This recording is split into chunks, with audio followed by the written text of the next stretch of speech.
Welcome to the Tuesday night Principal Cairo broadcast from DE and Band of Brothers. I'm Dr. Brian Moriarty, your esteemed MC for tonight's exciting call with Dr. Buddy Durie Humber. And I am joined here by my co-MCs. Who's in the house? Patrick! What do you got to say, Patrick? I love DE. All right. And Emma, what do you want to say? I love DE. All right. And who's going to the 60th anniversary of DE? These guys. Just me and Dad. That's it. We're all going. And there it is. The 60th anniversary gala with DE. Just like Diamonds, DE is forever. It's a James Bond theme. Please join us for a memorable celebration as we mark 60 years of Dynamic Essentials. Saturday, October 26, 2024, the Atlanta Marriott Perimeter Center. Come for the whole weekend, though. DE begins on Thursday, the 24th, and it runs through Sunday, the 27th. You won't want to miss it. We got 4 days of amazing speakers, CA and student breakout sessions. We got, obviously, the gala. You won't want to miss. This is a special one, guys. 60 years. And then our future dates coming up. We got Clearwater, January 9th through the 12th, right after the new year. And then also Clearwater, April 10th through the 13th. Go to lifede.com to get registered for any and all of these, and register for the gala, and register for the journal. We have the journal. There it is, the 60th anniversary journal. Make sure you get in there, advertise. It's gonna be a part of history. You don't want to miss it. Business card, $133, no brainer there. But you can also go up to a half page or a full page. Again, lifede.com or call Kat if interested. Anyway, so 60th anniversary, make your rooms. We're about 7 weeks out right now. Now's the time to get your flights and your rooms and get registered and get your gala tickets and everything. You won't want to miss this one. Got a lot of people coming back to DE who have not been in a while, coming to celebrate the 60th. So this is one of these one-of-a-kind moments you will not want to miss. Incredible guest list I've already been hearing about, so you won't want to miss this. Are you going to want to miss this, Patrick or Emma? No. No, yes. Don't miss this, exactly. Okay, go. Drum. I love drum, please. Patrick, drum too. Come on. I love DE so much. All right, that was great, Emma. Thank you. They should be clapping for you at home or writing comments about how cute you are. Another drum roll. Fine. Okay, Patrick, you got anything to say? You're just going to fall asleep behind me. Great. Great, Patrick. Awesome. All right, let's get to our speaker here before this totally goes off the rails here. We got an incredible speaker tonight who has done this before in the past. Dr. Durie, we call him Buddy Humber, is obviously son of the great Durie Humber from DE, Dr. Sid's right-hand man. Buddy is Dee Dee's firstborn son, and he's according to Dee Dee, because I did call him for some inside info, he's a rock solid upper cervical practitioner is how Dee Dee describes him. He's a 94 graduate at Life University, and he's also taught there. And his youngest daughter, I found out today, has received a softball scholarship. So that's very exciting to go to school at Georgia Southern. So that's very exciting. And big news, in March, Buddy will become a grandfather for the first time. So very exciting. Congrats, Buddy, on becoming a grandfather. And Dee Dee will be becoming a great-grandfather for the 49th time. Actually, I don't know how many times it is. Probably a lot of times, though. Probably like, 10, 20, something like that. He's probably got a bunch. And I asked Dee Dee one more thing to close this out here before we get to our speaker. I said, what's something that probably people may not know about Buddy? And he said that Buddy is one of the best dads in the world that you would ever see to his 3 girls and 1 boy. So very emotional, sentimental comments there from Dee Dee. Anyway, so let's give it up for our speaker tonight on the Tuesday night call. here is Dr. Durie Humber. Clap, guys. Yay. Take it away, buddy.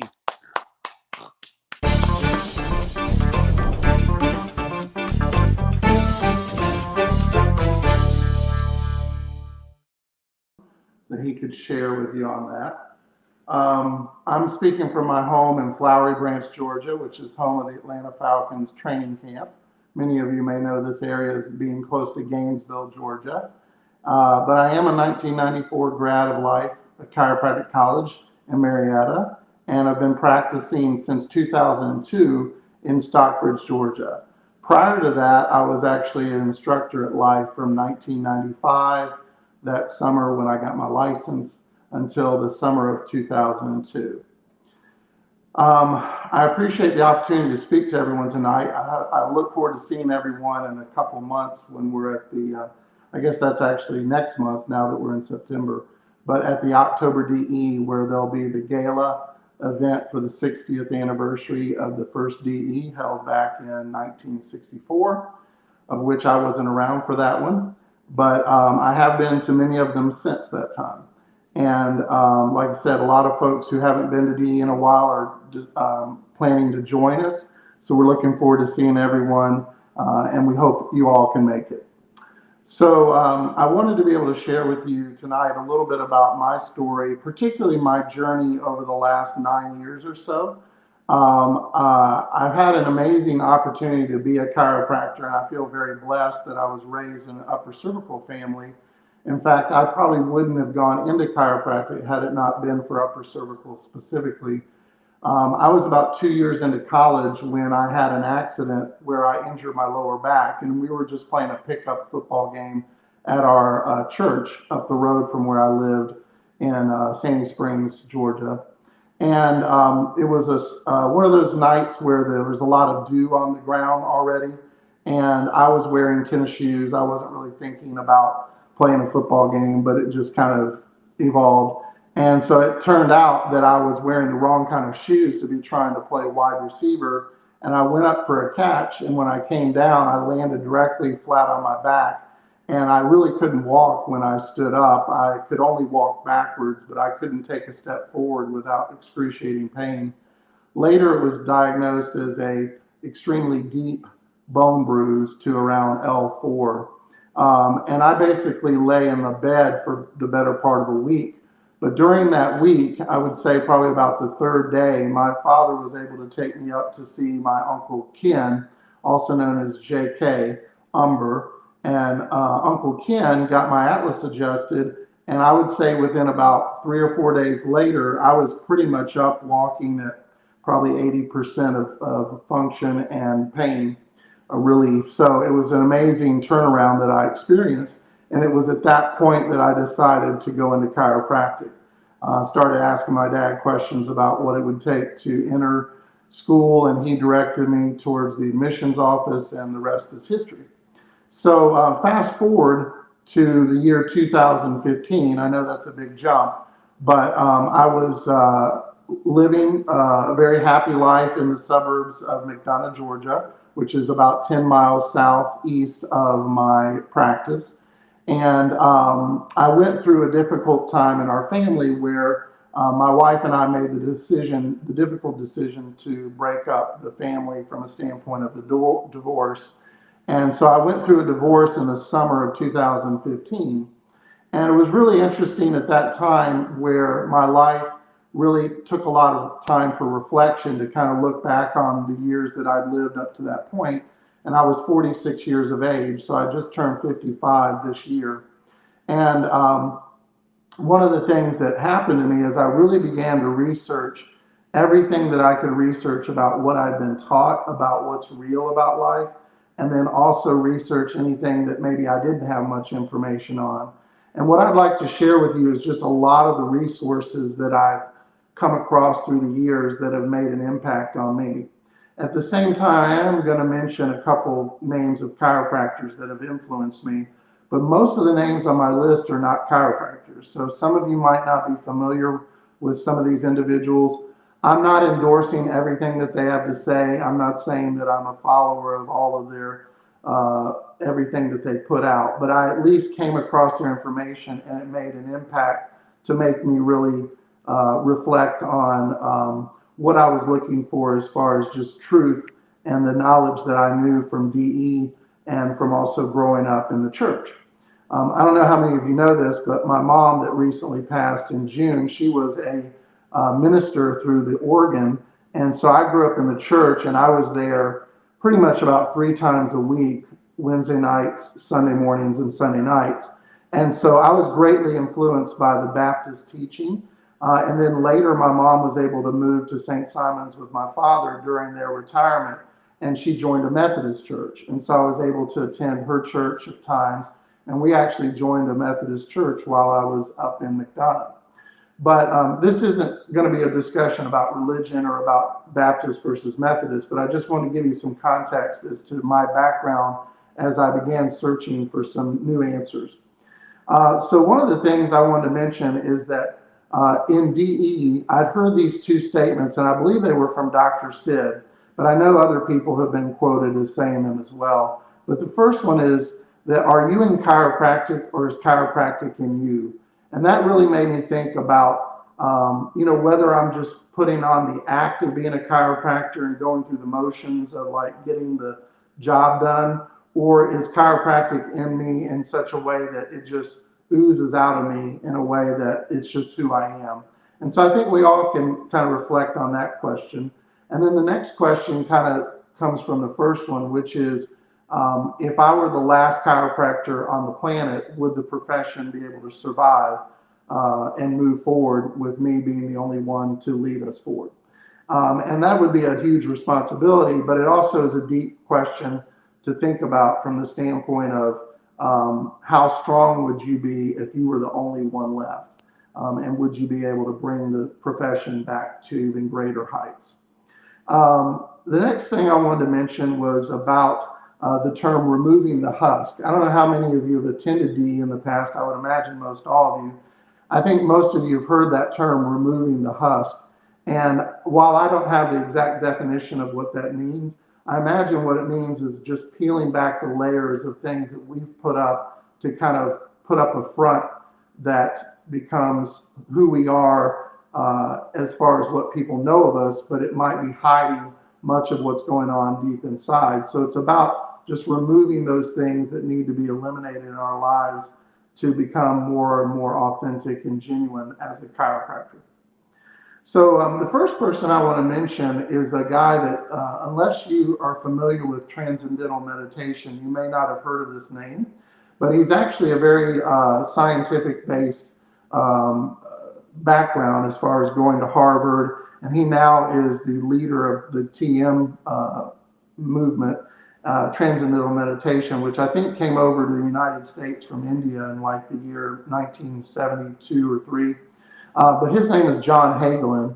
And what's interesting about him is he's able to articulate much of what the science is about consciousness. One of the things that I found that was interesting about the word consciousness is that as I studied our knowledge about consciousness, which obviously chiropractic is very much linked to our ability to have a conscious experience as human beings, is that the fact that consciousness still is an unknown quantity in science. They still haven't been able to figure out where it comes from. A lot of it's kind of like the genie in the lamp, so to speak. There's almost a magical quality to the fact that we're all experiencing a conscious experience, because we can't really nail it down to what sort of brain activity is creating that conscious experience. We have different things that they can look for similarities, but they really haven't nailed it down 100%. So they actually call that in science the hard problem of consciousness.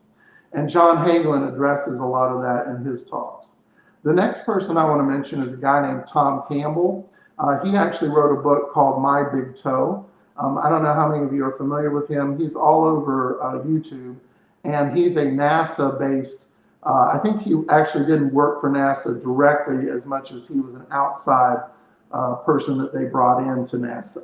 So he has this, PhD in mathematics. And what's interesting about his talk about My Big Toe is that he goes into things about consciousness and different aspects of reality. And he tends to believe that we're possibly in a simulation, which I'm not going to get into all of that right now, but I know some of you are at least familiar with the concept of our reality being a simulation. I know many of y'all have probably watched the Matrix movie, which touches on that sort of concept. The next person I want to mention is David R. Hawkins. David Hawkins is a tremendous influence on my life. He actually formulated something known as the map of consciousness. And he actually formulated this along with the ability to test for whether a thing or a person is above the level of 200. And the map of consciousness runs from 0 to 1,000. And they've actually tested that a person like Jesus Christ tests at the highest level of consciousness, which is 1,000. And then, of course, death would be at 0. But all of the different ranges from 0 to 200 on a grid would get you up to a level in which at 200 is the first level of positive conscious experience, or positive, what they call power versus force in his book, which was named the same, Power versus Force. So everything below 200 is areas of weakness, such as greed or fear or doubt or envy or jealousy, or any number of things that bring us below the level of 200. And what's interesting is he's actually quantified this through test of muscle testing, where they basically press on the person's arm. And his concept here is that when the body is exposed, or consciousness is exposed to truth, the body becomes strong, and therefore you can resist an arm being pressed down, whereas the arm goes weak when your body is exposed to a statement that is false. And so this, again, is the work of David R. Hawkins, and his book, again, that he wrote is Power versus Force. The next person I want to mention is Dean Radin. Dean Radin is actually a scientist that has studied areas of the paranormal. And the reason why I want to bring up Dean Radin is he mentions in his book that's called The Real Magic. I think it's called Real Magic, not The Real Magic. But his book actually talks about how the FDA and our U.S. government uses the placebo effect as the measurement for whether a drug passes on to be accepted and then used in pharmaceuticals, is that the placebo effect has to be beaten by a certain percentage. And I'm not sure if you all realize this about the placebo effect. I'm sure you at least know what a sugar pill is, but it's the concept that you tell the patient they're receiving the real medicine when they're not. They're taking a fake one, which is the sugar pill, and yet the patient gets better despite not taking the real medication. So if the real medication can't beat the placebo, it never makes it to market. And so what he illustrates in his book is the fact that the U.S. government doesn't even understand how the placebo effect works, and yet we're using that as the standard to measure our pharmaceuticals and their effectiveness. And I thought that was really interesting, that something like the placebo effect has never been studied, and they really don't have an answer for it. So that's where he coined the term real magic. I'm going to come back to that in a little bit. The next person is B. Alan Wallace. And I want to mention that B. Alan Wallace was helpful in letting me understand the differences in two types of happiness. One is called eudaimonic and one is called hedonic. And most of you have heard of the term hedonism, which hedonism usually is associated with people searching for pleasure. And it can be any kind of pleasure. It could be vacations, new cars, new computers. It could be anything you can think of, the taste of chocolate. But the idea behind it is it's something that our senses are experiencing. And so hedonic happiness has been found to not give us the fulfillment that eudaimonia will. And eudaimonic type of happiness is actually the kind of happiness you experience from doing good to other people. And so I found that to be an interesting topic that he covers in his talks. Again, his name is B. Alan Wallace.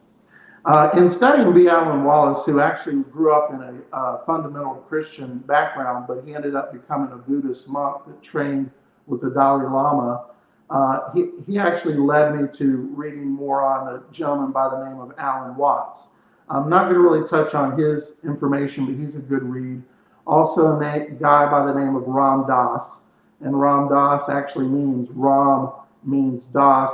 I mean, Ram means God, and Das means servant. So his name literally means servant of God, and he has some great teachings as well. And then the next gentleman I wanted to point out wrote a book named The Power of Now, and that's Eckhart Tolle. And he has an amazing story that he tells about being kind of at the point of depression and then what turned it around for him. I also want to mention a guy by the name of Dr. Donnie Epstein. And again, he's the first chiropractor that I've really mentioned. But one of the things that I want you to know how this ties all together with chiropractic is that one of the things he began to search in his studies about his technique called network is that basically he asked the question, what is it that causes a person to go from smoking a bunch of packs of cigarettes regularly to suddenly just not having the urge for cigarettes? And he said he wanted to understand what is it about our nervous system that can suddenly make that change and just go cold turkey. And he gives an example of sometime he was working with a woman who was a patient who had also sent her husband in for care. And the husband had not been seen for a certain number of weeks. But when the wife showed up, Donnie asked the patient, how's your husband doing and how's his back pain? And she says, well, I really don't know what to tell you about his back pain. I think he's doing better, doesn't complain about it as much. But I will tell you one difference I've noticed, and that is he has stopped hitting me. And so Donnie Epstein was just pointing out the fact that chiropractic can make that kind of influence on a person's life, that a person who is abusive can suddenly not have the urge to be abusive anymore, much like the desire to have a cigarette is gone cold turkey. And so he began to really study what it is about a misalignment in the spine that could do that. And so in his technique, he actually talks a little bit less about removing subluxations and more about finding a spinal gateway that unlocks our body's higher potential, our ability for the nervous system to reorganize itself at higher and higher levels of complexity, is I believe his quote. Another gentleman I want to mention while I'm going down the list is a guy named Don Hoffman, and he's out of University of Cal Irvine. Donald Hoffman, he has a lot to say about consciousness and simulations and things like that, but he doesn't come right out and says that he believes we're in a simulation. It's just that mathematically he's trying to prove what our conscious experience is, and that is consciousness fundamental as opposed to consciousness being a byproduct of neural activity. So anyway, it's very interesting stuff. The next thing I want to mention regarding Don Hoffman is that in 2015, what really sparked all this for me is something that many of you may have heard of, but maybe not known someone who had it. But I know for a fact that I went through this experience, and I really haven't shared it with a lot of people, but it's known as something called Kundalini. And for any of you who have studied things like the chakras, which mentions the sacral chakra all the way up to the crown chakra, there is something in there about the Kundalini experience. And it's basically described as like a serpent-like energy that is found in the sacrum, and that whenever someone goes through a traumatic experience in their lives, that many times they reach higher levels of spirituality in which that Kundalini experience is then unleashed.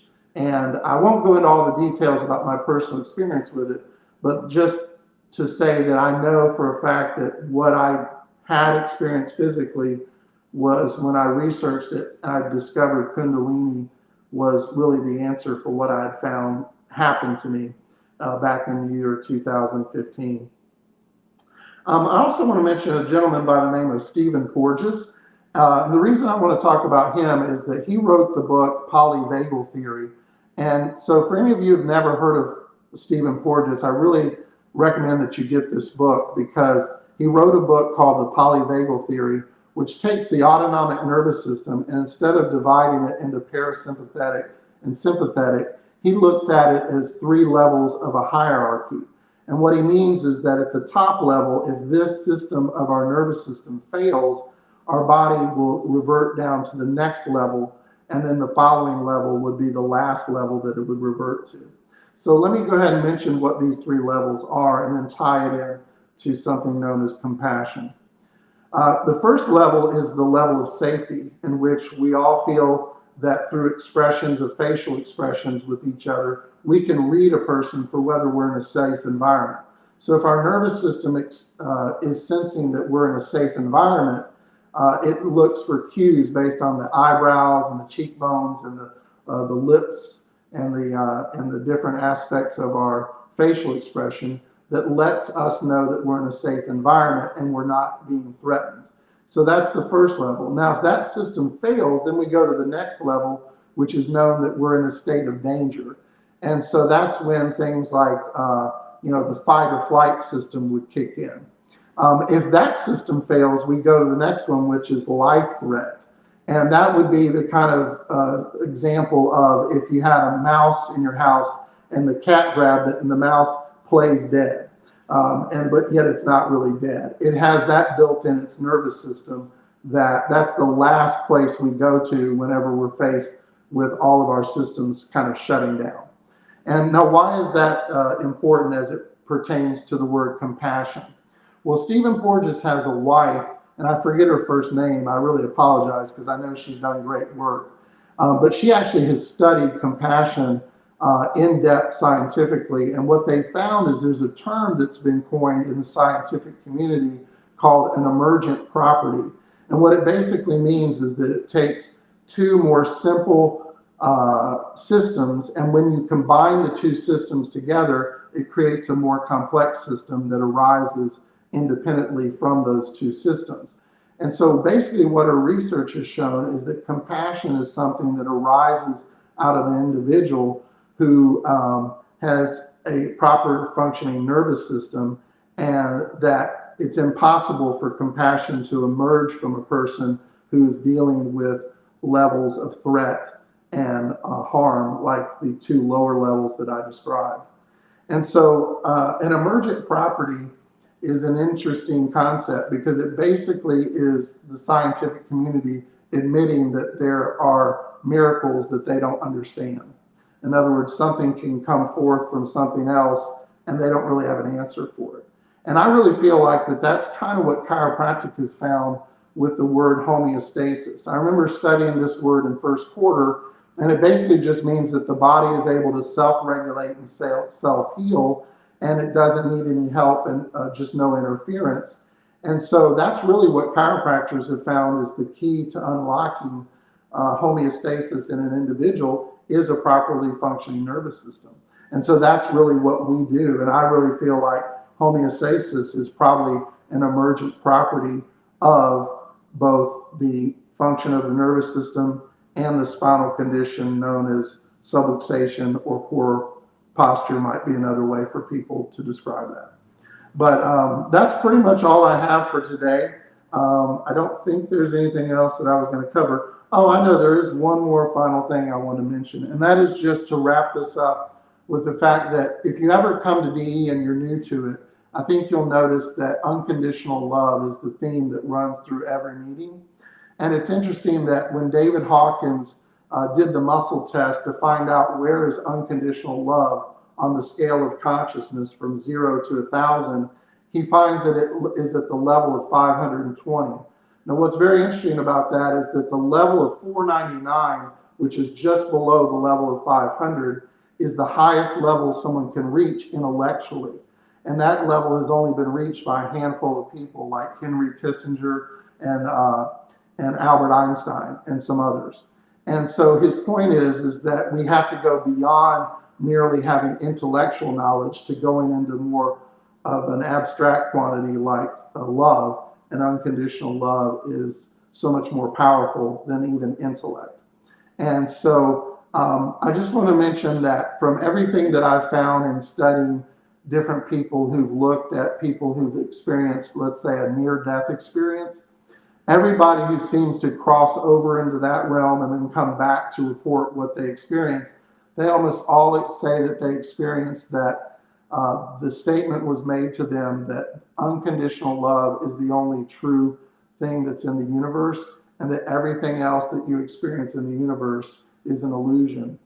And so that goes kind of hand in hand with a lot of the people that speak of the names that I described to you. So I just wanted to leave that for you, and just I hope this spoke to you as being a kind of a talk that incorporated not just chiropractic teachings but other scientific teachings and kind of brought it together, as well as things like philosophy that many of these other individuals have written about. Again, it's my pleasure to have spoken with you guys tonight. Look forward to seeing everyone in October, and hope you guys all have a blessed evening and much success in practice. Thank you.